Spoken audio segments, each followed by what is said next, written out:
जय हिंद साथियों, मेरे चैनल में आपका स्वागत है। आज हम जनरल साइंस के अंतर्गत कुछ महत्वपूर्ण प्रश्न बताएंगे जो आगामी परीक्षाओं की दृष्टि से बहुत महत्वपूर्ण है। आप डेली सुबह मॉर्निंग में अपना टारगेट फिक्स करिए कि आज हमें इतना पढ़ना है और सारा दिन उस पर फोकस करिए। ऐसा अगर आप डेली करते हैं तो यकीन मानिए आपकी तैयारी बहुत अच्छी हो जाएगी और आप हर एग्ज़ाम फाइट करने लगेंगे। इसीलिए हम कहते हैं कर दिखाओ कुछ ऐसा कि सब करना चाहें आप जैसा। जब तक आपका लक्ष्य प्राप्त नहीं हो जाता तब तक आप सिर्फ अपने लक्ष्य पर फोकस करिए और अपने लक्ष्य पर डटे रहिए, खड़े रहिए, मैदान जंग में लड़ते रहिए जब तक आप लक्ष्य को फतेह नहीं कर लेते हैं।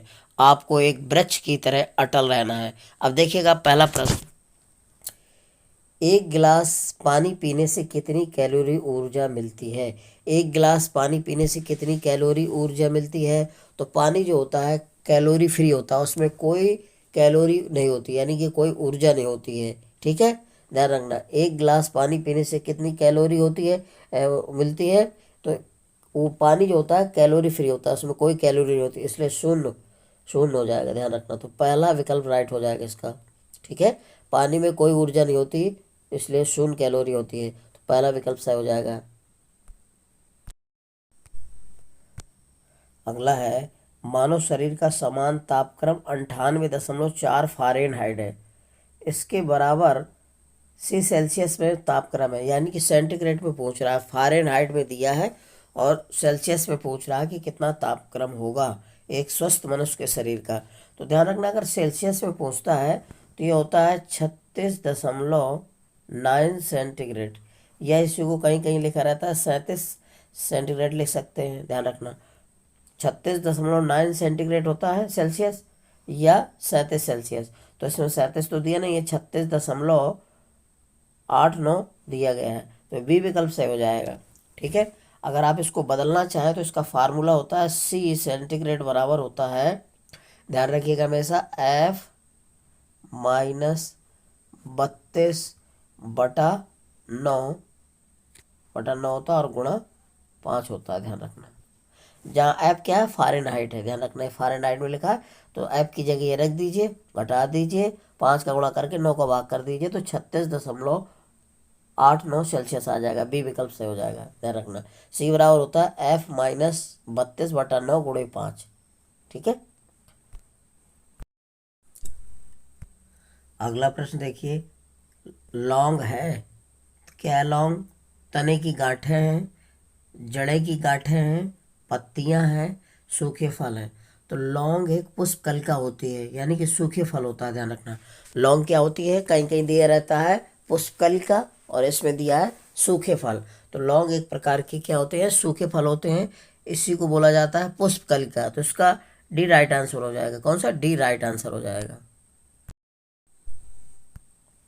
अगला है, कुनैन सिनकोना पादप के किस भाग में प्राकृतिक रूप से पाई जाती है? जो कुनैन दवा होती है, कुनैन क्या है, एक मलेरिया की दवा है और ये सिनकोना पौधे से प्राप्त की जाती है। तो किससे प्राप्त होती है? जड़ से, फल से, छाल से, बीज से। तो जो कुनैन दवा प्राप्त होती है, कुनैन एक प्रकार की औषधि है, मलेरिया की दवा है, ये सिनकोना पौधे से प्राप्त की जाती है। किससे? छाल से प्राप्त की जाती है। तो सिनकोना जो पौधा होता है उसकी छाल निकाली जाती है, छाल से कुनैन दवा बनती है जो मलेरिया की दवा है। तो इसका राइट आंसर हो जाएगा आपका डी विकल्प। अगला है, किसी व्यक्ति का रक्तचाप 140 एम एम एच जी है। इस उल्लेख में एच जी से तात्पर्य क्या है? तो एच जी का मतलब क्या होता है? हाइड्रोजन से, मरकरी से और हाइग्रोमीटर से, हीलियोग्राफ से। तो जो एच जी होता है ये पारा होता है, मरकरी जिसको बोला जाता है एच जी, पारा भरा होता है। ध्यान रखना, जो रक्तचाप नापने वाला थर्मामीटर होता है तो उसमें पारा भरा होता है एच जी, इस जिसको बोला जाता है मरकरी। तो इसका आंसर जो हो जाएगा, एच जी का मतलब क्या है, क्या तात्पर्य है, तो ये मरकरी हो जाएगा। इसका वी राइट आंसर हो जाएगा। कौन सा? वी राइट आंसर हो जाएगा, ध्यान रखना। और मनुष्य का जो औसत रक्तचाप होता है वो 120/80, यानी कि जो अधिकतम 120 और न्यूनतम कितना होता है? 80 होता है। ध्यान रखना, ये मनुष्य का औसत रक्तचाप होता है 120/80 होता है। ठीक है, तो इसमें ध्यान रखिएगा Hg 12 मरकरी भरा होता है, जो थर्मामीटर होता है नापने वाला। ठीक है, तो इसका आंसर कौन हो जाएगा? राइट विकल्प हो जाएगा आपका बी। अगला प्रश्न है, निम्न में से कौन सा तना है? तो इनमें से कौन तना है? सलजम है, अदरक है, गाजर है, शकरकंद है। तो इनमें से कौन सा तना है? तो आपका अदरक, अदरक जो है भूमिगत तना होता है, ये इसका बी विकल्प राइट हो जाएगा। ध्यान रखना, कौन सा तना है? अदरक है। आलू है आपका, गन्ना है, ये क्या होते हैं? भूमिगत तने होते हैं, ध्यान रखना। गन्ना, अदरक और आलू, तो इसमें वी राइट आंसर हो जाएगा इसका अदरक। अगला है, जेनेटिक इंजीनियरिंग में निम्न में से किसका प्रयोग होता है? जेनेटिक इंजीनियरिंग में निम्न में से किसका प्रयोग होता है? तो प्लास्मिड का प्रयोग होता है, इसका वी राइट आंसर हो जाएगा। ध्यान रखना, प्लास्मिड का प्रयोग होता है, वी राइट आंसर हो जाएगा इसका। अगला प्रश्न है, निम्न में से कौन सा जल जनित रोग है? चेचक है, मलेरिया है, हैजा है, तपेदिक है। तो इनमें से जल जनित यानी जल के द्वारा कौन सा रोग होता है? ठीक है, तो हैजा होता है, जल जनित रोग है। हैजा जल के द्वारा होता है, ध्यान रखना हमेशा। ठीक है, जल जनित रोग कौन सा है? तो हैजा है। हैजा जल के द्वारा होता है, जल में जो जीवाणु होते हैं उसके द्वारा होता है।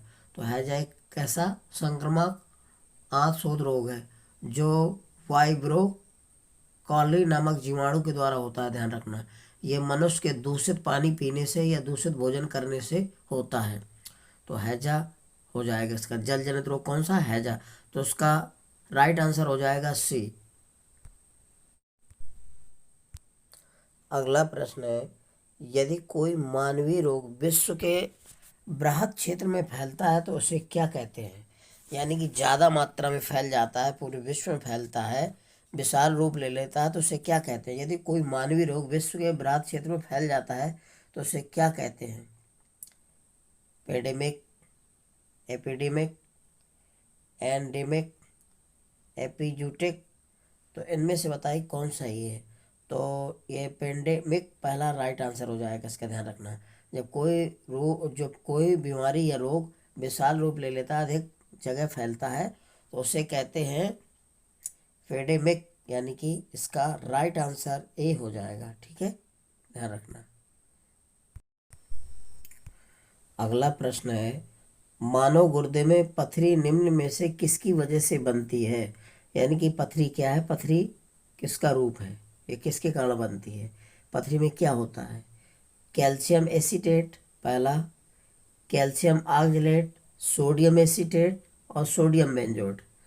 तो जो पथरी होती है मानव गुर्दे में, वो कैल्शियम ऑक्जेलेट होता है, इसका वी राइट आंसर हो जाएगा। ध्यान रखना, मानव गुर्दे में जो पथरी बनती है वो कैल्शियम ऑक्जेलेट होता है, तो वी राइट आंसर हो जाएगा इसका बी विकल्प। तो इसका फार्मूला क्या होता है? CaC का होल ट्वाइस। ध्यान रखना, CaC का होल ट्वाइस, या इसी को लिख सकते हैं हम CaC2O4, CaC2O4। तो इसका ये अणुसूत्र होता है, ध्यान रखिएगा। अगला प्रश्न है, शरीर के अंदर लौ की कमी से उत्पन्न होने वाला रोग है? वर्धनता, रतौंधी, रक्तहीनता, तपेदिक। तो शरीर के अंदर जब शरीर में खून की कमी हो जाती है, लौ का मतलब होता है खून की कमी हो जाना, ब्लड की कमी हो जाती है, तो कौन सा रोग होता है? रक्तहीनता, या इसी को बोलते हैं क्या? एनीमिया रोग। तो सी विकल्प से हो जाएगा। सी इसका राइट आंसर होगा। कौन सा? सी राइट आंसर होगा इसका। शरीर के अंदर लौ की कमी होने से कौन सा रोग उत्पन्न होता है या हो जाता है? तो रक्तहीनता या एनीमिया रोग हो जाता है। जब शरीर में खून की कमी होती है, ब्लड की कमी हो जाती है, आयरन की, तो हमें रक्तहीनता या एनीमिया रोग हो जाता है। तो इसका सी राइट आंसर होगा, ध्यान रखिए।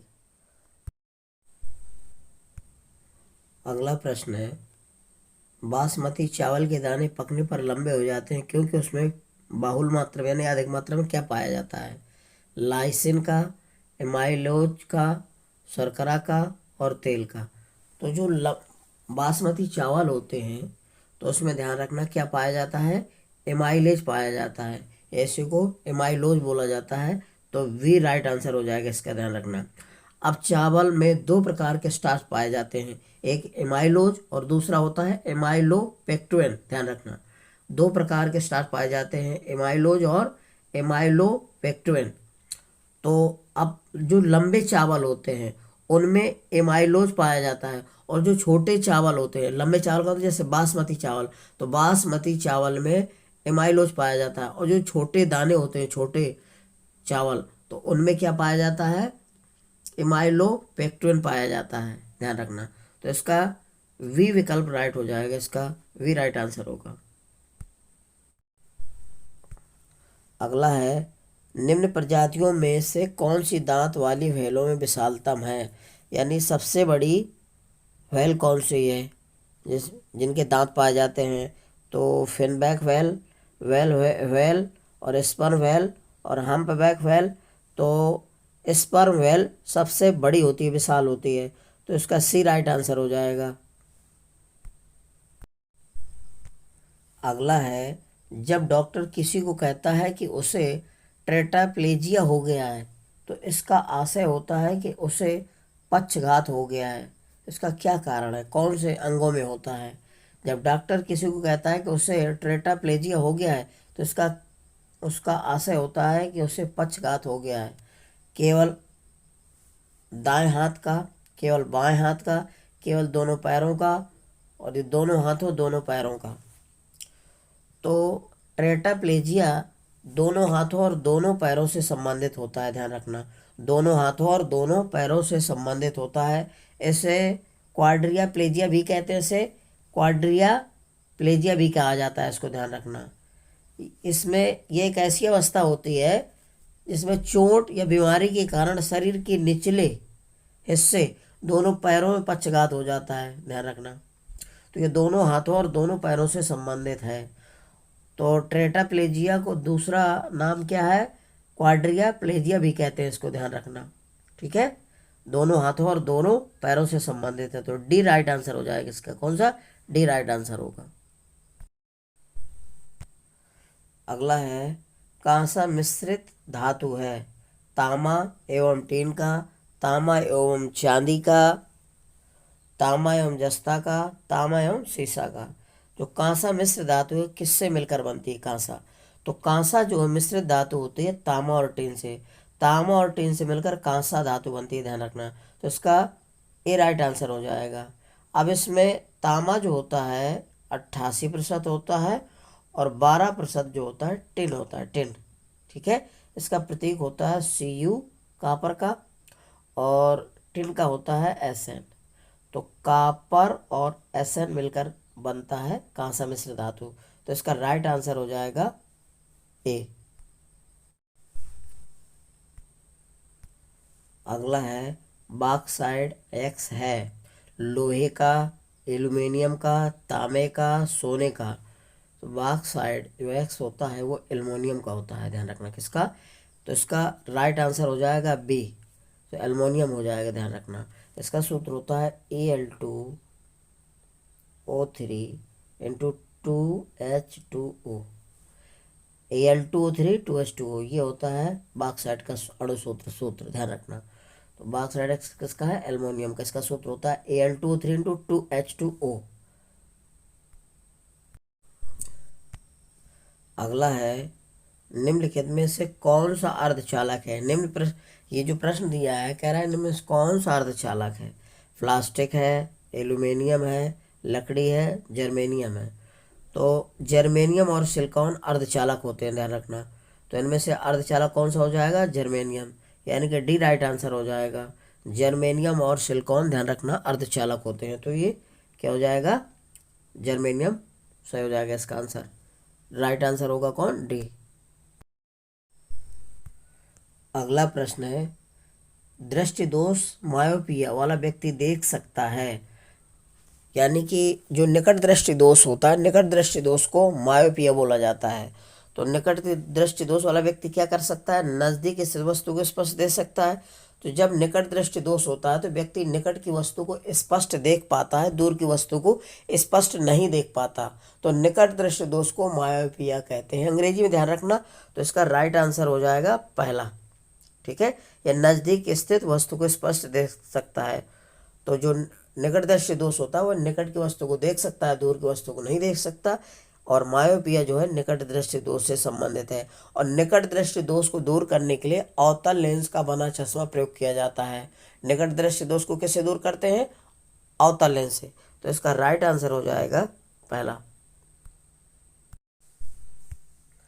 अगला है, रोगियों के दांत देखने में दंत चिकित्सकों द्वारा प्रयुक्त दर्पण होता है। यानी कि जो दांत का डॉक्टर होता है तो दंत चिकित्सक कौन से लेंस का प्रयोग करते हैं दांतों को देखने के लिए कि कीड़ा लगा है, कौन सी बीमारी है, दांतों की पहचान करने के लिए। तो उत्तल दर्पण का, अवतल का, समतल का।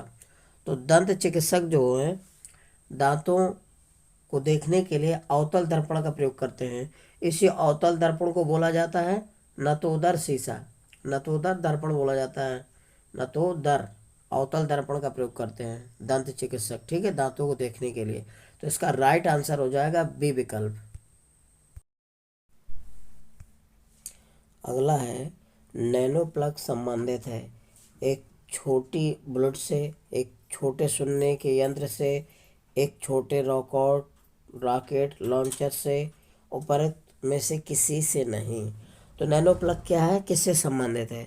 तो नैनो प्लग एक छोटा यंत्र होता है। क्या होता है, एक छोटा यंत्र होता है जो सुनने में सहायता करता है। और ये इतना छोटा होता है इसको कि दिखता नहीं, नज़र नहीं आता। तो एक कंप्यूटर जो सॉफ्टवेयर होता है उसमें लगा, उसके जरिए इसको सुना जा सकता है, ठीक है। तो नैनो प्लग क्या होता है, एक छोटा सुनने वाला यंत्र होता है। तो वी राइट आंसर हो जाएगा इसका, एक छोटे सुनने के यंत्र से संबंधित है ये, ठीक है। इसको कंप्यूटर सॉफ्टवेयर में के जरिए लगाकर सुना जा सकता है क्योंकि बहुत छोटा होता है, बारीक होता है कि इसको हम देख नहीं सकते हैं, ठीक है। तो इसका आंसर क्या हो जाएगा, वी राइट आंसर हो जाएगा।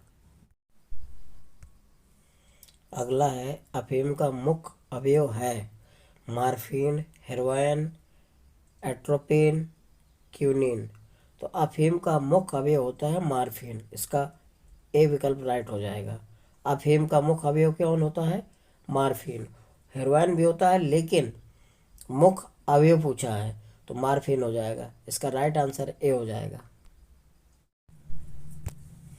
अगला प्रश्न है, कीट भक्षी पौधे किस मृदा में उगते हैं उसमें कमी रहती है।